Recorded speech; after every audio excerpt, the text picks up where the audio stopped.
डोडा की खबर इसलिए अहम है कि 24 घंटों के दौरान डोडा के अंदर पहले कठुआ के अंदर एनकाउंटर एक चल रहा था जिस पर सर्च और दीगर चीजें चल रही थी और टॉप ऑफिशियल्स की मीटिंग हो रही थी। उस बीच डोडा के जंगलात में ताजा झड़प रात देर गई हुई और आज उस झड़प का दूसरा दिन है। इस बीच आज सुबह एक बार फिर सर्च ऑपरेशन जो है वहाँ पर शुरू कर दिया गया है। कल आपको याद होगा कि गश्ती पार्टी जो फौज की थी उस पर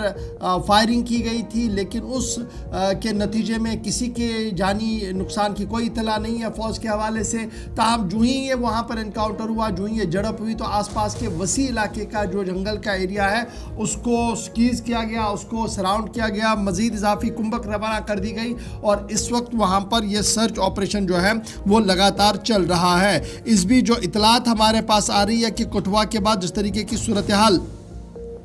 डोडा के अंदर बनी हुई है, इस पर जो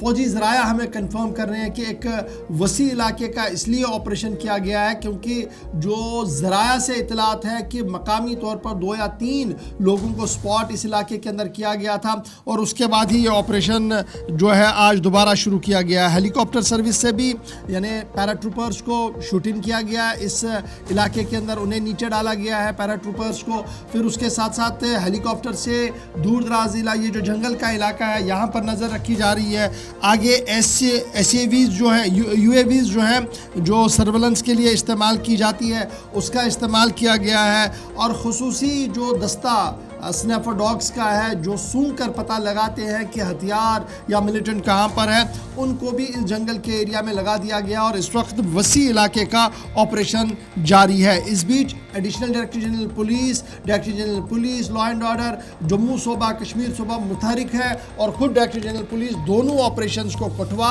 और डोडा के ऑपरेशन को देख रहा है। याद रखिएगा कि अगर आप डोडा के अंदर देखेंगे तो ये इंसिडेंट जो है वो बैक टू बैक आपको नज़र आएंगे और डोडा डिस्ट्रिक्ट के अंदर 12 जून को भी एक इंसिडेंट हुआ था जिसमें 3 फॉरेन मिलिटेंट्स मारे गए थे। पूरी 2 दिन में झड़प हुई थी, गंडो इलाका था। उसके बाद 26 जून को 5 आर्मी के जवान और स्पेशल ऑपरेशन ग्रुप का जवान एक जख्मी हुआ था। छतरगाला जो 12 क्या छतरगाला का एरिया है जहां पर ये ऑपरेशन हुआ था और ये तीसरा ऑपरेशन माना जा रहा है जो हुआ है इस सेक्टर के अंदर और यही वजह है कि एडिशनल ट्रूप्स को भी भेज दिया गया है और सिक्योरिटी दस्ता भी काफ़ी ज़्यादा अलर्ट कर दिया गया है। दिल्ली के अंदर भी मीटिंग हुई है, उस पर थोड़ी देर में हम ज़रूर आएंगे, लेकिन विकास इस वक्त डोडा से हमारे साथ ज्वाइन कर चुके हैं। विकास, कल सबसे पहले हमने इस खबर को ब्रेक किया था कि डोडा के अंदर झड़प शुरू हुई और उसके फ़ौरन बाद जो सिक्योरिटी ज़राया है वो मुतहरिक हुए और उन्होंने इस बात की तस्दीक भी की और फिर रात देर गए तक हमने देखा कि सर्वेलेंस बढ़ा दी गई जंगल के अंदर। मौसम का मिजाज थोड़ा सा बदला हुआ ज़रूर था, लेकिन उसके बावजूद भी कोई भी कसर नहीं छोड़ी गई इस पूरे इलाके को गियर अप लेने में। आज सुबह सुबह क्या कुछ ताज़ा तरीन डिटेल्स आपके पास हैं? जी, कल 5:15 पर जो है सुरक्षा बलों और आतंकियों के बीच में ये मुठभेड़ शुरू होती है और 15 मिनट की फायरिंग जो है आपसी मुठभेड़ में चलती है और उसके बाद आतंकी जो है वहां से फरार हो जाते हैं जंगल की ओर। लेकिन उसके बाद हाई लेवल पर सिक्योरिटी और ज्यादा बढ़ाई गई थी उस एरिया में, चाहे फिर गादी गार्डन का एरिया हो या फिर सजान लाल द्रमन जो टूरिस्ट प्लेस है या फिर कोटी का जो गाँव है उस एरिया से, क्योंकि कुछ लोगों का ये मानना है कि वहां पर बहुत सारे लोग जो है इस तरह से आतंकियों को पनाह भी दे रहे हैं और साथ में जिस तरह से सिक्योरिटी बढ़ाई गई थी रात के 2-3 बजे तक ड्रोन से देखा जा रहा था, क्योंकि बताया जा रहा है कि इसमें 3 से ज्यादा आतंकी शामिल हो सकते हैं। अच्छा, ये बताइएगा कि क्या मकामी तौर पर जो लोकल्स वहाँ पर है उन्होंने आपको कोई इनपुट दिया सिक्योरिटी एजेंसीज को कि ये कौन लोग हो सकते हैं, इनके पास हथियार किस तरीके का है, या किसी ने इनको ट्रेस आउट किया था इस इलाके के अंदर? देखिए, फिलहाल इस तरह की कोई कंफर्मेशन जो है ऑफिशियली नहीं दी गई है, लेकिन लोकल अफवाहें ज्यादा फैलती है तो ऐसे में लोकल लोगों पर भरोसा भी नहीं किया जा सकता, क्योंकि देखिए आतंकियों को यहाँ से वहां पहुंचाने में कहीं ना कहीं यहाँ के लोगों का भी साथ है और गाड़ियों का इस्तेमाल किया जा रहा है, क्योंकि जिस गाँव की बात की जा रही है वहां पर भी 2 दिन से लगातार सर्च ऑपरेशन जारी था। तो ऐसे में जहां पर मुठभेड़ हुई है ये एरिया जो है देसा गादी और सजान के बिल्कुल टॉप पे जो टूरिस्ट जगह है लाल द्रम्मर, बिल्कुल उसी के साथ में ये झड़प वहां पर देखने को मिली। और रात के 11-12 बजे फिर से 15 से 20 फायर है दोबारा से खुले थे वहां पर, लेकिन रात के समय इसलिए मुठभेड़ दोबारा से नहीं शुरू हुई। हो सकता है आज के दिन फिर से दोपहर को मुठभेड़ होगी और उन आतंकियों को मार गिराया जाएगा। विकास, 12 से 26 जून के दरमियान 2 बैक टू बैक हमले हुए, फिर ऑपरेशन हुआ, 3 मिलिटेंट जवाबी कार्रवाई में मारे गए। कोई उसके आसपास का एरिया है या दाएं बाएं है, बाउंड्रीज किस तरफ इस एरिया की लगती हैं जहां पर मूवमेंट देखी गई थी? ये बिल्कुल अलग बाउंड्री है। पहला छतरगला वाला एरिया, फिर गंधो एरिया। अब जो है ये बाउंड्री जो है बिल्कुल अनंतनाग डिस्ट्रिक्ट के साथ लगती हुई है, क्योंकि देखिए ये एरिया देसा अनंतनाग जो है बिल्कुल पास वाला एरिया है, या फिर किश्तवाड़ वाला एरिया, क्योंकि ये बाउंड्री जो है ऊपरली हिस्सों के तरफ है। अच्छा, ये भी ज़रा हमें बताइएगा विकास, जिस तरीके से अब खबर आ रही है कि इस एनकाउंटर के फ़ौरन बाद जो लोकल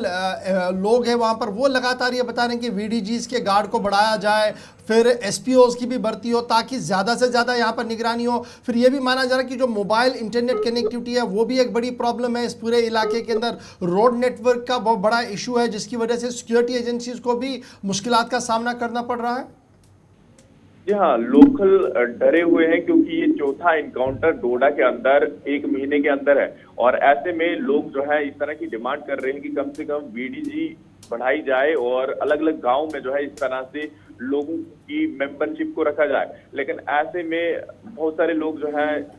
फौज का बिल्कुल साथ दे रहे हैं, और कुछ लोग जो है इसमें जो पनाह दे रहे हैं, तो कहीं ना कहीं पुलिस भी उनके ऊपर बड़ी कार्रवाई कर रही है, चाहे फिर वो गंदों का एरिया हो। अब जो एरिया है यानी कोटी या गादी गदान का, उस एरिया में भी बताया जा रहा है कि कुछ लोगों ने इनको पनाह दी थी, और जो इनपुट पुलिस को मिले थे उसके बाद इस एरिया में सर्च ऑपरेशन जारी किया था। एक चीज और भी बताइएगा, कुछ लोगों से पूछताछ हुई पिछले दिनों जो 12 से 26 के दरमियान ऑपरेशंस हुए, आज इस तरह की कोई इतलात हैं? लोकल सपोर्ट हो या ना हो वो दूसरी बात है, लेकिन पूछताछ के लिए आमतौर पर लोकल से सबसे ज्यादा मदद ली जाती रही है जहां पर एक्सेस बिल्कुल भी सिक्योरिटी फोर्सेस का नहीं है। तो इन इलाकों से क्या डिटेल्स हैं, क्योंकि रात देर गए भी कुछ तस्वीरें आपके जरिए हम तक पहुंची जहां पर ड्रोन्स के जरिए मूवमेंट को अलग अलग जगहों पर ट्रेस करने की कोशिशें हो रही थी। जी हाँ, लगातार बड़े पैमाने पर उस एरिया में सर्च ऑपरेशन जारी था और फौज को और ज्यादा बढ़ाया गया था, क्योंकि सजान लाल द्रम्मन क्योंकि जंगली एरिया है, यानी बारिश का बहुत बड़ा एरिया है, तो हो सकता था कि आतंकवादी कहीं किसी दूसरी साइड ना निकल जाए। ऐसे में कोई रिस्क नहीं लेना चाहती थी यहाँ की फौज, और चारों तरफ से घेर के रखा हुआ इस एरिया में। तो आज दिन में पूरी अपडेट जो है सामने आ जाएगी, और श्रीधर पाटिल जो डीआईजी डिस्ट्रिक्ट डोडा रामबन किश्तवाड़ के हैं, वो भी रात के 9 बजे वहां पर पहुंच गए थे और इस ऑपरेशन का हिस्सा बने हुए थे। बहुत बहुत शुक्रिया विकास, तफसीलात फराहम करने के लिए। ये जो सारी